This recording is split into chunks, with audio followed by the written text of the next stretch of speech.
All right, welcome back to ABA exam review and the continuation of our BCBA exam practice series where we're going through another set of questions together and breaking them down. If you're new to the channel, welcome. If you're returning, welcome back. Please like and subscribe. Check out behavioranalyststudy.com for all of our study materials, including our combo pack. When you pass your exam, let us know so we can include you in the Sunday shout out. Work hard, study hard. Let's get going. The director of operations at a sugar refinery starts to implement contingencies into the workday. The director never tells the employees that this is happening, but over time, behavior change starts to occur. What phenomenon is highlighted in this scenario? What do we know about the scenario? What information are we given? We know this director of operations has started to use contingencies in the workday. The director does not tell the employees it's happening, but behavior change happens anyway. So essentially, this director of operation is either implementing some sort of reinforcement or punishment contingency that is changing behavior, even though the employees don't know. So what phenomenon says the learner or the person of interest does not need to know that a consequence is occurring for it to be effective? A, contiguity. Contiguity has to do with the closeness of the consequence to the response. We're not discussing how close the consequence is, we're discussing the effect. Reactivity. Reactivity is when a person responds differently in the presence of something in the environment. This is not a reactivity question. This is a C, automaticity question. Automaticity says that you don't need to be aware that a consequence is in place for that consequence to have an effect on your behavior. Eduardo engages in attention-seeking behavior that typically looks like rolling on the floor and crying. Over time, through differential reinforcement, Eduardo learns to ring a bell when he wants attention.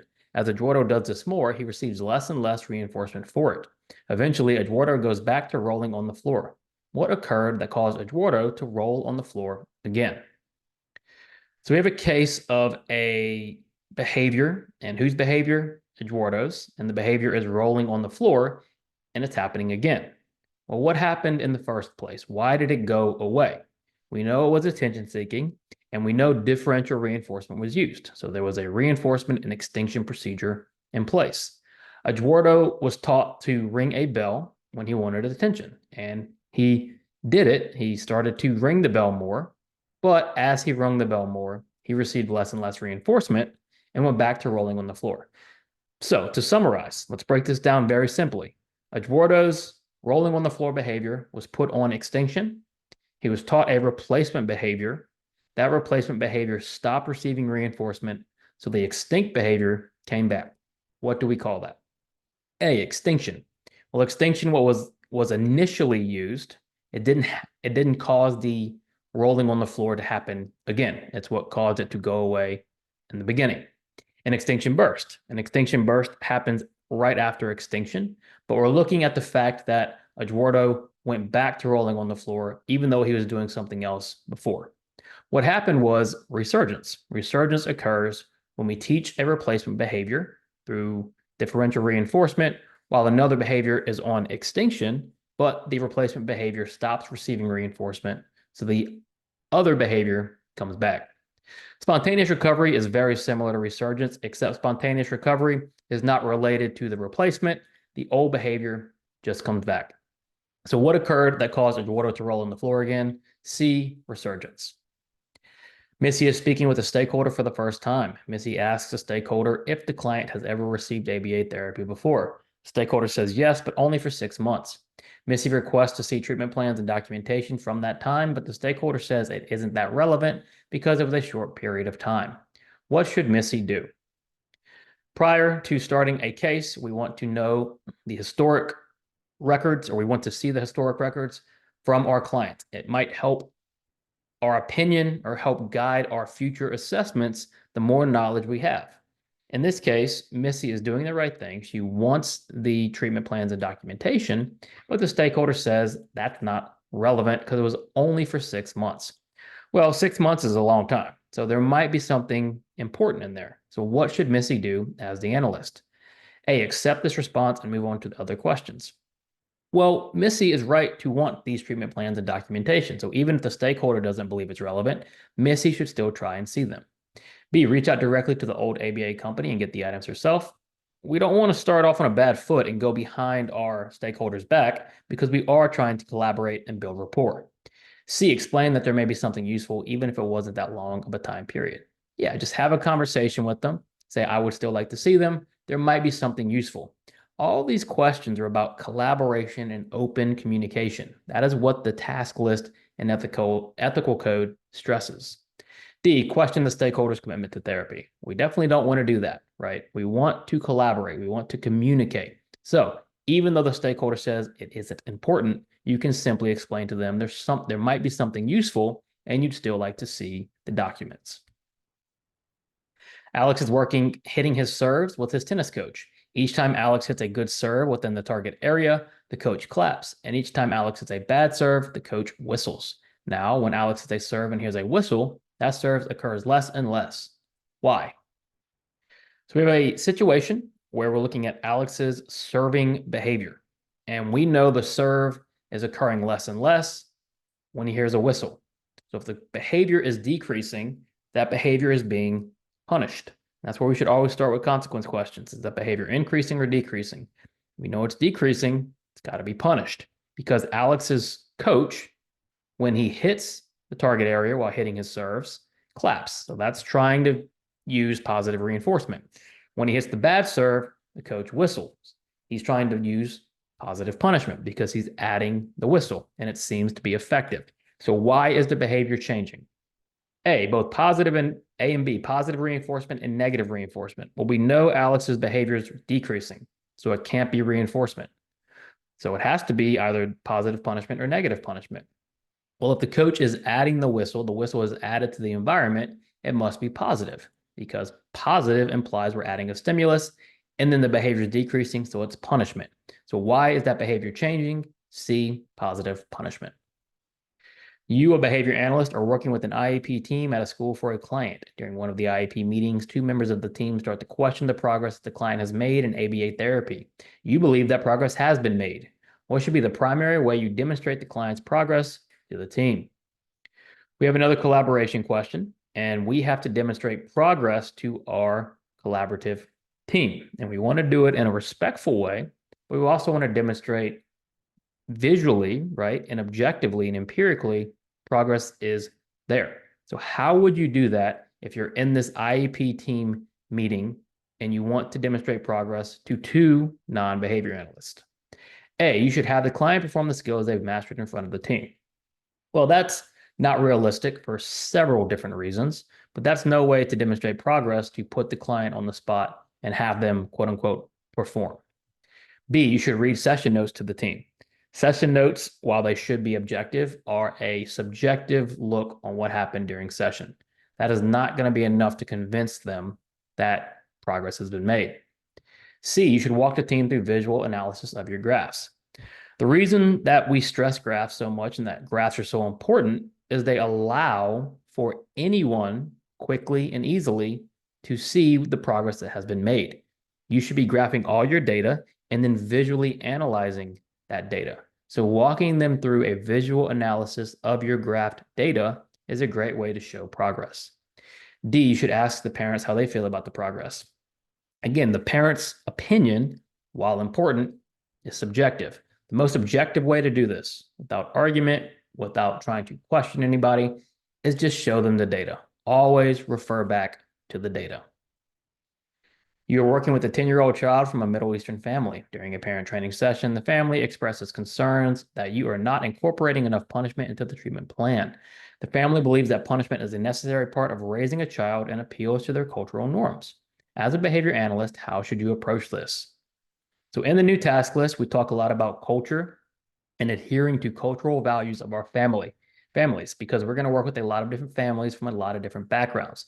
So even though we have a philosophy and behavior analysis where we're trying to avoid punishment when possible, if you're in this situation where the family wants to incorporate punishment, what should you do as an ethical behavior analyst who wants to be ethical but also adhere to these cultural values of the family? Evaluate ways to ethically incorporate punishment into the treatment plan. Yes, there are ways to put punishment in your treatment plan that are ethical. And you can do this if you think it through and game plan. because you want to respect the cultural norms of this family. What about B? Immediately incorporate punishment into the treatment plan and check with the parents to see if they approve. Well, since it is a punishment procedure, we're not trying to rush to implement anything. We want to make sure first it's ethically implemented. C, explain that you should not be using punishment unless absolutely necessary. Although that might be true in most situations, this family believes they want to use punishment as part of their treatment, right? And so we have to respect that and look for ways to meet them in the middle. D, refer the family to a professional who is familiar with their culture. You, as an analyst, are responsible for trying to expand your worldview, right? So if you're not familiar with the culture, you should do the homework on that culture and become more familiar with it, right? Because we are working with a lot of different people from a lot of different backgrounds. You can't just refer out everybody that you don't immediately understand 100%. This is part of your job now where we have to be culturally responsive in our treatment. So what should we do? We should evaluate ways to ethically incorporate punishment into the treatment plan. Nathan will not use the bathroom without help from a parent or known adult. This has caused social issues at school as Nate is now 8 years old. This weekend, Nate goes to Universal Studios and meets Iron Man, who tells Nate that all superheroes use the bathroom by themselves, so Nate has to if he wants to be a superhero. Now Nate no longer needs help. What describes this scenario best? I think this is a very good example of rule-governed behavior. Rule-governed behavior is a verbal contingency that establishes what will happen if you do something and the consequence. And with rule-governed behavior, the consequence is never really contacted. The contingency is never really contacted. So in this case, the superhero tells Nate, if you use the bathroom by yourself, you have to be, you can be a superhero. But if you want to be a superhero, you have to use the bathroom by themselves. Nate is never going to become a superhero, but the rule is now in place. If you want to be a superhero, you have to use the bathroom, right? That is the rule. Nate's never going to come into contact with the superhero contingency, but he is going to follow the rule. So this verbal statement of consequences and responses is guiding Nate's behavior without ever having to actually contact the contingency. So what describes this scenario the best is going to be rule-governed behavior. With contingency-shaped behavior, the consequence itself is maintaining and governing the behavior. Which of the following is true about errorless learning and why it is commonly used in behavior interventions? What do we know about errorless learning? If you ever get just a terminology question or terminology in a question, you want to think about what you know about that term, especially in this particular question. We know errorless learning is the highest level of most to least prompting. Errorless learning prevents all errors from happening, prevents errors from becoming part of the behavior change. So why would we commonly use errorless learning in interventions? A, errorless learning is designed to let learners make errors only initially, but then to prevent errors as the behavior evolves. Errorless learning is exactly what it sounds like. We don't want errors to occur at all. B, errorless learning provides immediate and continuous reinforcement for correct and independent responses to encourage the learner. Errorless learning is not associated with the reinforcement schedule. It's a prompt.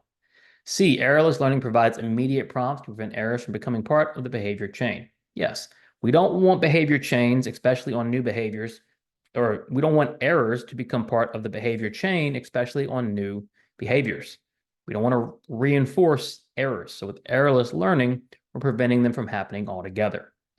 D, errorless learning is often used for advanced learners who may need some assistance with difficult tasks. Not necessarily true. Errorless learning is much more used with basic tasks, beginning tasks, new skills. Not so much for advanced learners and difficult tasks, because it's harder to use errorless learning the harder the task gets. Why would we use errorless learning? Because it provides immediate prompts, preventing errors from becoming part of the behavior chain. A restaurant manager is having a pre-shift meeting with the waitstaff. He tells the waitstaff that the special of the day is a bone-in ribeye. He wants the staff to sell this item, so he says that if each member of the staff sells 5 ribeyes, then they will all receive a $50 bonus at the end of the night. What type of contingency is this? So clearly a group contingency, right? Because we have a group, we have a wait staff. The wait staff are told that their reinforcement will be $50. How do they get to $50? If every member of the staff sells 5 ribeyes. So the reinforcement is contingent on everybody in the group doing the behavior. Now, we know A, the independent contingency, everyone is out for themselves. So this is not the case. B, dependent contingency is a hero procedure where one person or a sample is responsible for the group. What we have here, though, is the whole group is responsible for the whole group. Everybody in the group must complete the contingency to get reinforcement for the group. If one person does not, no one gets the $50 bonus. That type of contingency is interdependent. What would be considered a defining characteristic of a tact according to Skinner's analysis of verbal behavior? All right, let's just think about what a tact is. A tact is a label. It's evoked by a nonverbal SD and is typically reinforced with generalized conditioned reinforcement. That's how we want to think about every verbal operant. Run down that list quickly. So what do we know about a tact? A, the tact is reinforced by the stimulus that is identified. The tact is not reinforced by whatever is labeled, right? It's typically reinforced with the GCR. B, the tact has point-to-point correspondence with the identified stimulus. Well, that's just not really possible given a tact is evoked by a nonverbal stimulus. C, the tact is evoked by an unknown verbal stimulus. Not necessarily true either. A tact is evoked by what? A non-verbal stimulus. So what is true about a tact? It is evoked by a non-verbal stimulus. Thanks for watching. Please subscribe. Check out behavioranalyststudy.com for all of our study materials. When you pass your exam, let us know so we can include you in the Sunday shout out. Work hard, study hard. See you soon.